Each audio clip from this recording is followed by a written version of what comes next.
Hello students, welcome back to math classes. कैसे हैं आप सभी बच्चे? आई होप आप सभी बच्चे बहुत अच्छे होंगे। सो स्टूडेंट्स, अब हम पढ़ने वाले हैं chapter number 5 which is data handling. तो जब भी हम पढ़ते हैं डाटा हैंडलिंग, उससे हमें पहले ये पता होना चाहिए कि डाटा होता क्या है। जब भी हम किसी से कोई इंफॉर्मेशन गैदर करते हैं और फिर उसे फर्दर कलेक्ट करते हैं, that is called a data. For example, आपका 12 स्टूडेंट्स का एक ग्रुप है, 12 चिल्ड्रंस का एक ग्रुप है और आपने सबसे उनका फेवरेट कलर पूछा, तो सब कुछ ना कुछ आंसर तो जरूर ही देंगे। तो जो वो आंसर्स है वो एक काइंड ऑफ हमारा डाटा है, ठीक है। तो यहाँ पर हम सबसे पहले हमने ये समझ लिया कि डाटा ये क्या होता है। Then the next word we have handling, जो कि बहुत ही इजी है समझना है, यानी कि कुछ चीजें हमें हैंडल करनी है। तो अब कुछ चीजों में क्या आ जाएगा कि हमें डाटा हैंडल करना है। अब डाटा हैंडल करने का आप इस चैप्टर में डिफरेंट मेथड्स सीखोगे और उन मेथड से किस तरीके से उस डाटा को इंटरप्रिटेट करना है वो भी सीखोगे। So just let's get started. सबसे पहले, now presentation of data. Raw data can be arranged in ascending or descending order. It is called an array of arranged data. जब हम डाटा को डिसेंडिंग, असेंडिंग और डिसेंडिंग ऑर्डर में arrange करते हैं, that is called a array, means arranged data. Okay. Now discrete data, the data which can take only whole number values is called discrete data. Example, number of boys in different sections 32, 52, 55. Continuous data is data which can take any value, is called continuous data. अब यहाँ पर आप देखोगे कि continuous है, यहाँ पर सिर्फ हमने होल नंबर्स लिए हैं, that is the difference between this. Frequency, यानी कि अगर मैं फॉर एग्जांपल, बच्चों ने मुझे बोला कि मेरा फेवरेट कलर रेड है, फिर दूसरे बच्चे ने बोला रेड है, फिर तीसरे ने बोला रेड है, तो यहाँ पर कितनी बार मेरा रेड कलर रिपीट हुआ, दैट इज कॉल्ड फ्रीक्वेंसी। कि भाई उसकी फ्रीक्वेंसी क्या थी रेड कलर की, कितना रिपीट हुआ वो, तो हम कह रहे हैं 3 टाइम्स रिपीट हुआ है, राइट। फिर हमारे आ जाते हैं टेली मार्क्स। टेली मार्क्स का साइन ये है, जब मैं टेली चार्ट बनाऊंगी तब मैं आपको समझाऊंगी भी। अभी सिर्फ यहाँ पर आपको ये समझना है कि फ्रीक्वेंसी को हम टेली मार्क्स के थ्रू रिप्रेजेंट करते हैं। Okay, next we have frequency distribution, the method of presenting the raw data in an easy compressible form called frequency table or frequency distribution. There are two types of frequency distribution: discrete frequency distribution and continuous और group frequency distribution. अभी हमने discrete और continuous के बारे में समझ लिया था। continuous के साथ आप एक ग्रुप में कर सकते हो। फॉर एग्जाम्पल, अगर मैं कह रही हूँ 32 कितने टाइम्स आया, राइट right? तो ये मेरा एक फ्रीक्वेंसी डिस्ट्रीब्यूशन होगा। तो 32 को मैं बस चेक करूंगी कि वो कितने टाइम्स आया। बट अगर मैं ये कह रही हूँ कि 30 to 35, यानी कि 30, 31, 32, 33, 34, 35, ये ग्रुप बन गया ना हमारा। यहाँ पर ग्रुप बना हमारा 32, 35। तो जो इनके बीच में लाई करेंगे, अब ये ग्रुप है, तो हम बोलेंगे जो 32, 35 जिन बच्चों के मार्क्स आए वो खड़े हो जाओ, तो ये इनका एक ग्रुप है कि भाई उनके मार्क्स इतने हैं। तो इस तरीके से हम ग्रुप में उन्हें रिप्रेजेंट करेंगे। और अगर आप दूसरा फॉर्म देखेंगे तो आप देखोगे तो ये कंटिन्यूस भी, कि 30, 31, 32, 33, 34, 35, इस तरीके से। तो ये होगा। Now discrete frequency distribution. पहले हम डिस्क्रीट फ्रीक्वेंसी डिस्ट्रीब्यूशन को समझेंगे। यहाँ पर हमारे पास मार्क्स हैं 20 स्टूडेंट्स के, जो उन्होंने एक टेस्ट में दिए हैं। बहुत गंदे मार्क्स लाए हो बच्चों तुम, 5, 6, 8, 9, 7, अबव 10 कोई भी नहीं गया है। तो ऐसी गलती यहाँ पे मत कर देना। तो जो मैं समझा रही हूँ उसे अच्छी तरीके से समझ लो, जो कि टेस्ट में आपके अच्छे मार्क्स आए, इनकी तरह मार्क्स ना आ पाए, ना आए, आ पाए क्या, नहीं आए, ठीक है। नाउ ये हमारे मार्क्स है। हमने यहाँ पर देखा कि कितने हमारी फ्रीक्वेंसी, तो सबसे पहले 5 है, 6 है, 7 है, 8 है, 9 है, उससे ज्यादा कुछ है ही नहीं, राइट। तो हमने यहाँ पर अपनी मार्किंग डाली 5, 6, 7, 8, 9। अब यहाँ पर हम 5 को रिप्रेजेंट करेंगे। 5 को हम with the help of tally chart कैसे रिप्रेजेंट कर सकते हैं? वी हैव टू चेक कि how many times 5 we have. So 1 and 2। So हम एक स्ट्रेट लाइन मेंशन कर देंगे फॉर दिस 1 and 2। बच्चों आपको वो याद है, बचपन में करते थे, काउंटिंग करते थे, 1 2 3 4 लाइन्स क्रिएट करते थे, फिर उन्हें कट करते थे माइनस करते वक्त। वही आपको करना है। आपने 2 लाइन्स क्रिएट करी, इसमें कि यहाँ पर नंबर ऑफ स्टूडेंट्स क्या है, 2, और ये आपने टेली मार्क्स इस तरीके से रिप्रेजेंट करा, ठीक है। अब यहाँ पर हम 7 का देखते हैं। 7 के लिए कितना कह रहे हैं, 6 कह रहे हैं। तो कैसे रिप्रेजेंट करा, 1 2 3 4 5। मैम यहाँ पे तो 5, ये 6 कैसा है? ये लाइन जो आपको कट करती हुई दिख रही है, जब भी हम टेली मार्क में 4 के बाद काउंटिंग पे आएंगे तो हम 5 का यहाँ पर ऐसे क्रॉस लगा डायगोनल बना देंगे, वो स्लांटिंग लाइन हमारी बना देंगे। और ये हर बार होगा। आपको 5 के ग्रुप में ही टेली मार्क्स में अपनी जो आपकी फ्रीक्वेंसी उसे रिप्रेजेंट करना है। ऐसा नहीं कि 5 कर दिया फिर आप वो कर रहे हो, नहीं। अगेन, अगर ये 4 एग्जाम्पल ले रहे हैं, ये 5 है, फिर 6, 7, 8, अब 9 करना, तो 9 के लिए मैं ये नहीं करूंगी, सॉरी 6, 7, 8, 9, तो 9, 10 के लिए मैं एक लाइन क्रिएट नहीं करूंगी, फिर मैं क्रॉस करूंगी। तो 5 + 5 10, ये मेरा सेल्फ अंडरस्टूड होगा। तो इसी तरीके से मैं हर बार 5 के ग्रुप में ही अपनी वैल्यूज को रिप्रेजेंट करूंगी जैसे कि यहाँ पे किया हुआ है। तो ये बहुत इजी है बच्चों, आई होप आपको समझ में आ गया होगा। It is called the discrete frequency distribution table, continuous frequency distribution when the class intervals are so arranged that the upper limit of one class is the lower limit of the next class is called the exclusive or continuous class interval. Discontinuous frequency distribution when the class intervals are so arranged that the upper limit and the one class is not the lower limit of the next class. यहाँ पर देख लेते हैं जो हमें यहाँ पे बोला गया है। In this method, but lower as per limit are included in the class. यहाँ पर आपका conversion of inclusive class interval into exclusive class interval यहाँ पर difference बताएंगे. If A minus B is a class of inclusive class interval, then in the corresponding exclusive class interval, it becomes A minus h by 2 minus B plus h by 2, where h is lower limit of a class and class upper limit of a previous class. Okay, ठीक है। अब यहाँ पर आपको क्या करना है कि ये आप देखो the difference between two successive lower class limits और two successive upper class limits it's called the class size और क्लास विड्थ। अगर आपको क्लास मार्क फाइंड आउट करना है तो आपको अपर लिमिट चाहिए होगी, लोअर लिमिट चाहिए होगी, उन दोनों को प्लस करोगे, 2 से डिवाइड कर दोगे कि मैम फॉर्मूला तो समझ में आया but class mark find out क्यों करना पड़ेगा। अब इसमें अपर लिमिट क्या है, इसमें लोअर लिमिट क्या है, आपने फॉर्मूला देख लिया, आपको क्लास मार्क के लिए फॉर्मूला दिया हुआ है, बस आपको ये ध्यान रखना है। अब जब हम एक क्वेश्चन करेंगे तो मैं वहां पर आपको अपर एंड लोअर दोनों बताऊंगी, ठीक है। फॉर एग्जांपल अब यहाँ पर हमारे पास 60 to 65 है, ठीक है। तो जो पहला नंबर आया that is your lower limit, ठीक है, और जो दूसरा नंबर आया that is your upper limit, ठीक है। सो अब ये लोअर और अपर लिमिट को जब आप प्लस करते हो, यहाँ पे दिया हुआ नहीं, यहाँ देख लेते हैं, 60 प्लस 65 को प्लस करते हो और डिवाइडेड बाय 2 कर देते हो, पहले सम करोगे फिर डिवाइड करोगे, तो ये आपका क्या आ जाएगा, ये क्लास मार्क आ जाएगा, ठीक है। बस आपको यही समझना था बच्चों। और अगेन कि 60 और 65 के बीच में जो लाई कर रहे हैं वो हमने यहाँ पे with the help of tally marks represent करे, तो कुछ भी ऐसा अलग इसमें नहीं है। Next we have bar graphs, यानी कि अब जो हमारे पास हमारा डाटा होगा उसे हम कैसे रिप्रेजेंट करेंगे with the help of bar graphs. Bar graphs को आप जनरली ये समझ सकते हो कि रेक्टेंगुलर पिलर है हमारे पास और उसे हमें रिप्रेजेंट करना हो ना ग्राफ पेपर। तो अब देखते हैं ग्राफ पेपर मतलब ये ऐसा नहीं कि कहीं और कर नहीं सकते, और भी हम कर सकते हैं, ठीक है। आजकल तो सब कुछ हमारा डिजिटल हो चुका है, तो बार ग्राफ्स हमारे डिजिटली भी बहुत हेल्प करते हैं डाटा को रिप्रेजेंट करने में। Draw an appropriate graph to represent the given information.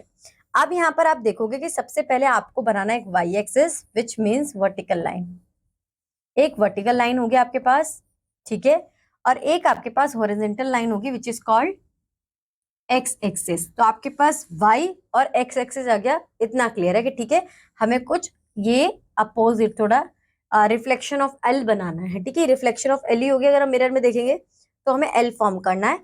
जो हमारी स्टैंडिंग लाइन है इसे हम बोल देंगे y और जो हमारी स्लीपिंग लाइन है उसे हम बोल देंगे x, ठीक है। इतना क्लियर हो गया। उसके बाद अब जो आपका स्केल है, आपका स्केल हमेशा वाई लाइन पर ही रिप्रेजेंट होगा, वाई एक्सिस पर ही रिप्रेजेंट होगा। स्केल का मतलब कि कुछ मेजरमेंट्स होंगी ना, तो आपको एक वाई एक्सिस पर हमेशा एक स्केल फॉर्म करना है। तो यहाँ पर देखिए कि आप अगर नंबर्स देखेंगे तो 15, 10, 15, 20, 25, 15, इट मीन्स कि अगर यहाँ पर हम 500 से स्टार्ट करेंगे तो सारी वैल्यूज हमारी आ जाएंगी 5000, 15। और अब आपने 5 एंड 1000 के बीच में कितना डिफरेंस लिया, 5 का, 500 का। 1000 to 1500 में कितना डिफरेंस है, अगेन 500 का। तो जो आपकी वाई एक्सिस में 500 वॉचेस मीन्स 1 सेंटीमीटर, क्या आपका यहाँ पे 1 सेंटीमीटर का जो गैप है वो हम कैसे लेट कर रहे हैं, 500 वॉचेस से लेट कर रहे हैं। अब यहाँ पर क्या करना है कि आपका स्केल यहाँ पर हो गया, इन्फॉर्मेशन आपको अपने वाई एक्सिस पर रिप्रेजेंट करनी है। सबसे पहले देखते हैं हम जुलाई। जुलाई के लिए हमें बोला है 1500, तो हम क्या करेंगे कि 0 से स्टार्ट करेंगे और 1500 तक अपने इस लाइन को क्रिएट करेंगे और अपना ये रेक्टेंगुलर पिलर जिसे हम बार कहते हैं ये बना देंगे। आपको ये बार बनाते हुए ध्यान में रखना है कि इनका जो डिफरेंस हो वो एप्रोप्रिएट हो, घुचड़ मुचड़ ना बना दो एकदम, आपने एकदम कॉम्पैक्ट कर दिया है इन्हें, तो ऐसा ना हो, डिफरेंस एप्रोप्रिएट हो, इक्वल हो। और इस तरीके से जो जो हमसे बोला जाएगा। अब जुलाई हो गया, नेक्स्ट हमारे पास अगस्त है, तो हम अगस्त के लिए देखेंगे which is 1000। Again we have to create a bar here. बहुत ईजी है बच्चों, 2 बार बनाओगे ना, तीसरी बार से फिर कभी नहीं भूलोगे। Now we have double bar graph, कि हमारे पास जो स्केल है वो सेम है बट इंफॉर्मेशन हम 2 शेयर कर रहे हैं यहाँ पर। तो ये हमारा स्केल हो गया। उसके बाद अब मैथ्स है हमारे पास, तो मैथ्स के जो ये व्हाइट कलर के आपका पिलर है, व्हाइट कलर का बार है, ये 2023 और 2024 का मार्क रिप्रेजेंट कर रहे हैं, ठीक है, कि कितने आए हैं। और ये हमारे 20 पिंक वाले 2024 टू 2025 के रिप्रेजेंट कर रहे हैं। डबल बार ग्राफ में जब आप एक ही इंफॉर्मेशन शेयर कर रहे हो, तो यहाँ पर अगर मैथ्स है तो दो इंफॉर्मेशन है मैथ्स के लिए, 1 और 2, तो इनके बार ग्राफ में कोई डिफरेंस नहीं आएगा। ठीक है, जब आप दूसरा सब्जेक्ट चेंज करोगे या कोई दूसरी इंफॉर्मेशन आप शेयर करोगे, तब आप एक गैप यहाँ पर रखोगे। यहाँ पर भी सेम है कि यहाँ पर आपका x है, यहाँ पर आपका y है। ठीक है, यहाँ पर आप मेंशन करोगे क्या बता रहे हो, marks obtain bye a student, और यहाँ पर आपके सब्जेक्ट्स हैं, ये आप मेंशन कर अपना बना सकते हो। Next we have histogram. Histogram भी बार ग्राफ से ही रिलेटेड है, बस यहाँ पर डिफरेंस ये है कि हिस्टोग्राम में आपका गैप नहीं होता और एक हमारा क्रिस क्रॉस का साइन होता है, वो सम केसेस में होता है। ठीक है, अब यहाँ पर 0 to 10 के लिए यहाँ पर 2 की फ्रीक्वेंसी दी है, 10 to 20 के लिए 10, कि जब हमारा ग्रुपिंग में consider the group frequency distribution of the marks obtained by 60 students in mathematics, यानी कि ग्रुप में बताया हुआ है 0 to 10, तो हमें ये गैप फिल हम ये नहीं छोड़ सकते ना, हम 0 to 10 बता रहे हैं, तो 0 to 10 2 है, तो हमने इस तरीके से कंसीडर करा कि ये भी 0 से लेके 10 तक 2 हमारी फ्रीक्वेंसी थी। नाउ 10 to 20, तो हम पूरा ये स्पेस ऑक्यूपाइड करेंगे, 10 to 20 कितना है, 10 है। इस तरीके से आपने बस चीजें यहाँ पे देखी कि यहाँ पर आपके हिस्टोग्राम में गैप नहीं होगा, बाकी सारी इंफॉर्मेशन आपकी बार ग्राफ जैसी ही रहेगी। Next we have circle graph और पाई चार्ट, यानी कि जब हम अपनी इंफॉर्मेशन को with the help of a circular graph represent कर रहे हैं, that is called a pie chart. अब ये आप किस तरीके से करेंगे, यहाँ पर देखो बच्चों कि अब आपके पास ये इंफॉर्मेशन यहाँ पर एक देख ही लेते हैं। यहाँ पे आपको ये तो पता है ना कि जो हमारा सर्कल है उसका जो कंप्लीट एंगल है उसका सम 360 डिग्री होता है, ये याद रखना। अब यहाँ बोला है नंबर ऑफ स्लीपिंग आवर्स, तो यहाँ पर 8 आवर्स है, टोटल आवर्स कितने होते हैं 24, तो ये कितना पार्ट होगा 1/3। जितनी अच्छी तरीके से आपको फ्रैक्शंस आते हैं, आपको पता है कि फ्रैक्शन में जो पार्ट्स आएंगे आपको रिप्रेजेंट किस तरीके से करना है, उतना ज्यादा आपके लिए इजी होने वाला है पाई चार्ट। आप सबके लिए ना एक फ्रैक्शन पार्ट देख लोगे कि कितना आएगा, तो स्लीपिंग आवर्स के लिए 1/3 है, हमारे नंबर ऑफ आवर्स के लिए हमारा 1/4 है, तो इस तरीके से आपने रिप्रेजेंट करना है और उसके बाद उस पर्टिकुलर पार्ट को यहाँ पे रिप्रेजेंट करना है। Adjoining pie chart given the expenditure in percentage on various items and savings of family during a month. On which item the expenditure was maximum? तो हम चेक कर लेते हैं। सबसे ज्यादा परसेंटेज मुझे यहाँ पर लग रही है 20%, अदर्स यहाँ पर। ठीक है, अब यहाँ पर पूछा है कि अदर्स का नंबर कितना होगा, तो एक्सपेंडिचर इज मैक्सिमम ऑन 10% दिया हुआ है, अदर्स इज 10%, 20% ना। चलो अगर वैसे देखें तो तब भी 10%, फिर भी एजुकेशन फॉर चिल्ड्रन हमारा कंसीडर होगा, तो यहाँ पे बच्चे थोड़ी सी करेक्शन है। ठीक है, नेक्स्ट क्वेश्चन पूछा हुआ expenditure on which item is equal to the total savings of the family, तो 15% एंड 15% दैट इज एजुकेशन, तो expenditure on education of children is the same 15%। 15% represent 3000, so 3000 divided by 15 multiply by 10 is equal to 2000। यहाँ पर अब आप total करोगे तो आपका on particular day the sales in rupees of different items of a baker shop is this. ठीक है, we find the central angle of, यहाँ पर सेंट्रल एंगल कैसे फाइंड आउट करेंगे, आपने सबका सम किया तो टोटल क्या आया 720। ठीक है, तो जो आपको दिया हुआ है ऑर्डिनरी ब्रेड का सेल, तो 320 डिवाइडेड बाय 720 आपका आंसर आ जाएगा 4/9। 360 डिग्री हमारा कंप्लीट एंगल होता है, तो हम यहाँ पर एक एंगल फाइंड आउट करेंगे for 4/9, so 4/9 multiply by 360 degree is 160 degree. इस तरीके से आप सबके लिए एक अपना एंगल फाउंड आउट कर लोगे। उसके बाद आप यहाँ पर इजिली अपना पाई चार्ट बना सकते हो। सबसे बड़ा एंगल किसके लिए है, सबसे बड़ा एंगल यहाँ पर ऑर्डिनरी ब्रेड के लिए है, तो आपको यहाँ पर सबसे बड़ा पोर्शन जो देना है विच इज 120 डिग्री, वो आपको ऑर्डिनरी ब्रेड का देना है। बच्चों में आपको यहाँ पर एडवाइस ये करूंगी कि आप बड़े बड़े एंगल को पहले देना, छोटे वाले को बाद में देना, और एंगल खुद का एजप्शन होना चाहिए, मेजर कोई नहीं करेगा, बट आपको ये पता होना चाहिए कि 90 से ज्यादा होता है 120, तो 90 से थोड़ा सा ज्यादा कर दूंगा, टिल्टेड कर दूंगा। ठीक है, फिर हमारे पास 60 डिग्री है, तो 60 डिग्री कुछ हमारा ऐसा होता है, तो इसे इस तरीके से हम बना देंगे, तो ये आपको करना है। तो आई होप सो कि सारे आपको जिस तरीके से हमने अभी तक डाटा रिप्रेजेंट करा है वो सबको समझ में आया होगा। Now the weekly wages of 30 workers works in a factory are this. So usually telemarks make a frequency table with the intervals as 800 to 810, 810 to 80 and so on. यहाँ पर 810 to 20 आपको कैसे रिप्रेजेंट करना है, आपके इंटरवल्स होंगे 800 to 810, 810 to 820। आपका जो गैप होना चाहिए ना बच्चे, वो हर एक केस में सेम होना चाहिए, तो 100 810 upper limit minus lower limit करूंगी तो 10 डिफरेंस आएगा, 820 माइनस 810 करूंगी तो डिफरेंस 10 आएगा, डिफरेंस आपका सेम होना चाहिए, देन 820 टू 830। तो इस तरीके से आप अपनी ग्रुपिंग करेंगे और जो नंबर्स यहाँ पे लाइक कर रहे होंगे, जैसे मैंने ऊपर आपको कॉन्सेप्ट में एग्जांपल्स में समझाया था, आप फ्रीक्वेंसी टेबल यहाँ पर टेलीमार्क्स का यूज करके बना दोगे। Draw a histogram for the frequency table made of the data in question number 1 and the following question. तो आपको क्या करना है कि आपको एक फ्रीक्वेंसी टेबल बनाना है, जैसे कि आपने ऊपर टेली चार्ट देखा होगा, उसी की हेल्प से ग्रुपिंग से आप ये बना दोगे। अब हम इंटरप्रिटेशन पर आते हैं। The number of the hours of which for which students of a particular class watch television during holidays shown through the given graph. For how many hours did the maximum number of student TV watch? How many hours? सबसे maximum क्या है? 4 to 5। ठीक है, यहाँ पर देखा आपने highest देखा 32।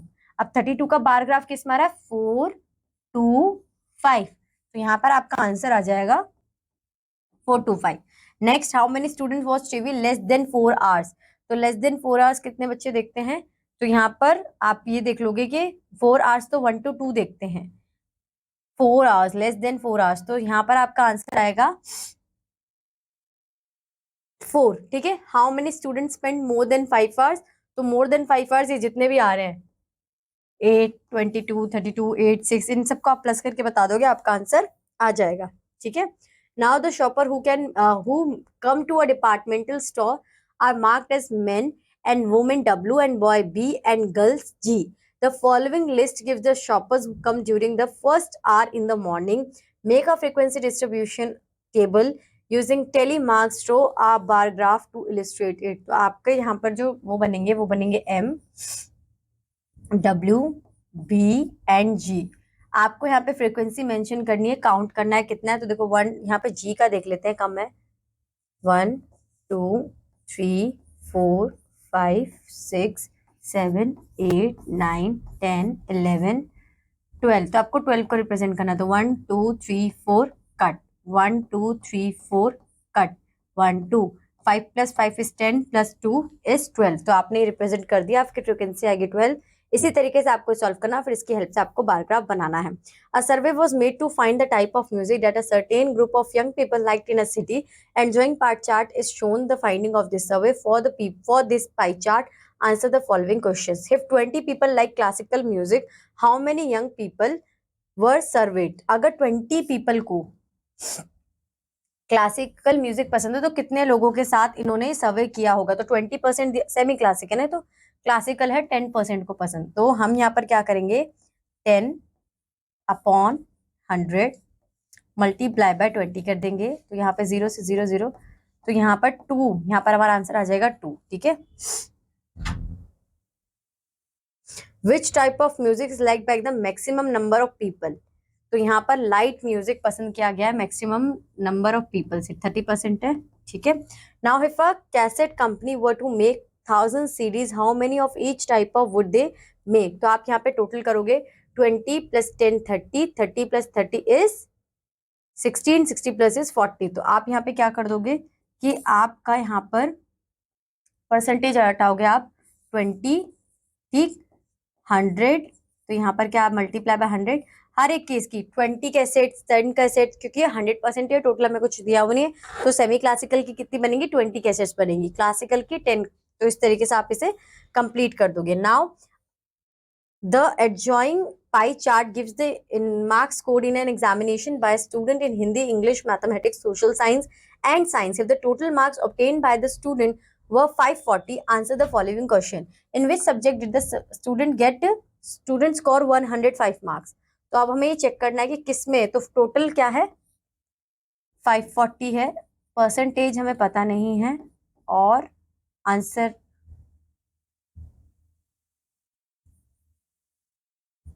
105 मार्क्स। तो अगर मैं हर किसी का फाइंड आउट करती हूँ तो मुझे थोड़ा हिंट हो रहा है, 55/100 मल्टीप्लाई बाय 540, 0 0 2 1 1 2 7, तो 2772, 297 तो है इसमें, 45 में अगर 297 है, in which subject did the student score 105 marks? 70/10 multiply by, तो 7 9 9 7 7, 15% में चांसेस हो सकते थे, बट आप ये देख लेते हैं हम यहाँ पर 0 से 0 एंड देन 5.4 से किसको मल्टीप्लाई करना है मुझे, 54 से देख लीजिए।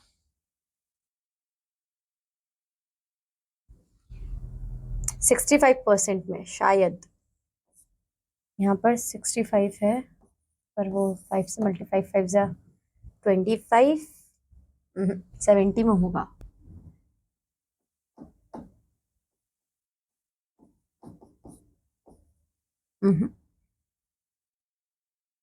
How many more marks were obtained by the students in mathematics than Hindi, तो कितने ज्यादा आए हैं।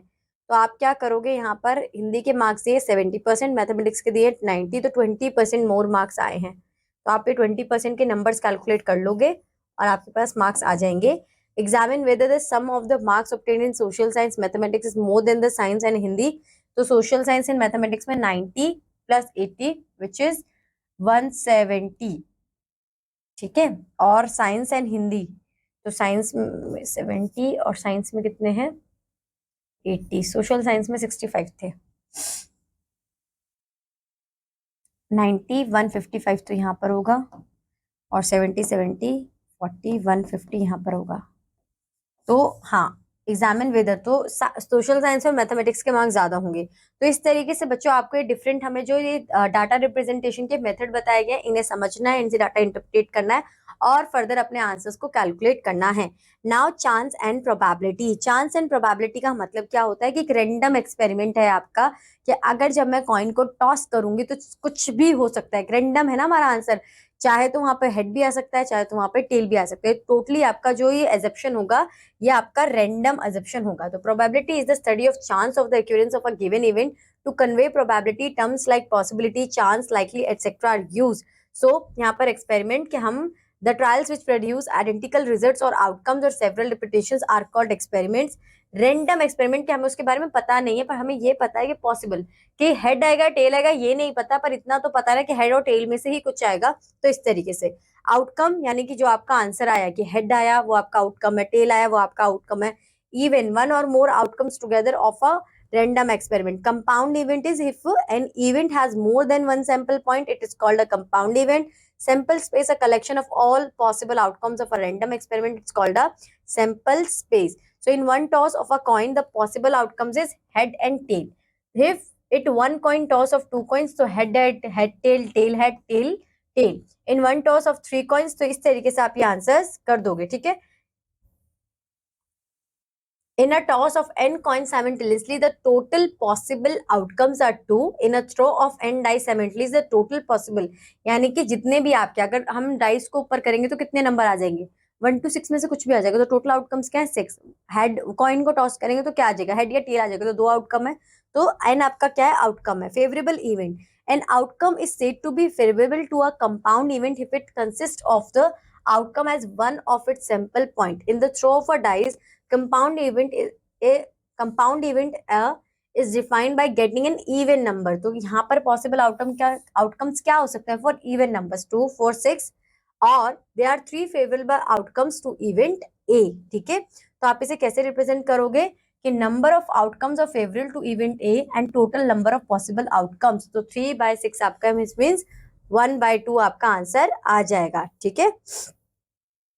A fair die is rolled once. Find the probability of getting an odd number. तो odd numbers क्या होते हैं, 1 2 3 4 5 6, 6 तो नहीं होगा। When a fair die is rolled once, all possible outcomes is this. Now odd numbers are 1 3 5, ठीक है। And आपका आ जाएगा 3/6, क्योंकि टोटल 3 नंबर्स हमारे ऑड हैं और टोटल नंबर्स हमारे पास 6 हैं। अब यहाँ पर प्राइम नंबर के लिए बोला हो तो 2 3 5 आर प्राइम नंबर, तो again 3/6। A card is drawn from a well-shuffled deck of 52 cards. Find the probability of getting a club and a face card. So when a card is drawn from a well-shuffled deck of 52 cards, the total number of possible outcome is 52. So अब यहाँ पर हमारे पास card club के कितने वो हैं 13, तो 13/52 it would be your answer. So 1/4. Next आपके पास फेस कार्ड कितने होते हैं 12, तो 12/52 and your simplification of 12/52 is 3/13। तो इस तरीके से आप इन आंसर्स को फाइंड आउट कर लोगे। A fair coin is tossed once, find the probability of getting a tail. तो आपका यहाँ पर दो ही आ सकते हैं, हेड और टेल। तो हमसे टेल के लिए पूछा है, तो ये हो जाएगा 1/2। ठीक है। Next, a fair coin is tossed thrice, find the probability of getting 2 heads. तो 3 कॉइन्स, ये आपको ऊपर समझाया हुआ है, head head, tail tail, head tail head, tail head tail. तो आपका इस तरीके से आपको आंसर कर देना है।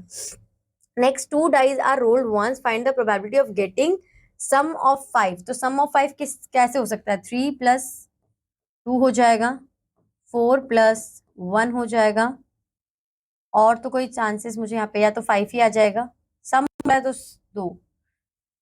तो यहाँ पर आपके टोटल 2 ही हो सकते हैं, तो 2/12 या फिर 4/12 आपका आंसर होगा। ठीक है। A survey of 150 families in a society show the following results. So on out of these families, one is chosen at random. What is the probability that the chosen family has no TV? तो no TV के लिए कितने आ सकते हैं? no TV हमारा 0 है, तो 30 हमारे जिनके पास टीवी नहीं है, number of TVs is in a family. तो 0 वाले के मीन्स कि नो टीवी। टोटल देख लेते हैं, 30+40 70, 70+80 इज 150। तो 30/150 आपकी ये आउटकम्स आने के चांसेस है, विच इज 1/5। ठीक है। 1 टीवी, तो इट्स 80/150। अब यहाँ पर आ जाएंगे बच्चों आपके मल्टीपल चॉइस ऑफ क्वेश्चन। तो जितना कुछ भी मैंने आपको इस चैप्टर में पढ़ाया है, समझाया है, वही आपको कंप्लीटली यहाँ पर देखने को मिलेगा, और ये कॉम्बिनेशन ऑफ क्वेश्चंस आप आराम से सॉल्व कर सकते हो। और अगर आपको कोई भी प्रॉब्लम आए तो कोई दिक्कत की बात नहीं है, आप दोबारा से कॉन्सेप्ट को गो थ्रू करोगे तो बहुत ईजिली आपको सब कुछ समझ में आ जाएगा। सो स्टूडेंट्स, आज के लिए बस इतना ही। अब मैं आपको मिलूंगी आपकी नेक्स्ट क्लास में with a new chapter. Till that, bye bye, have a good day.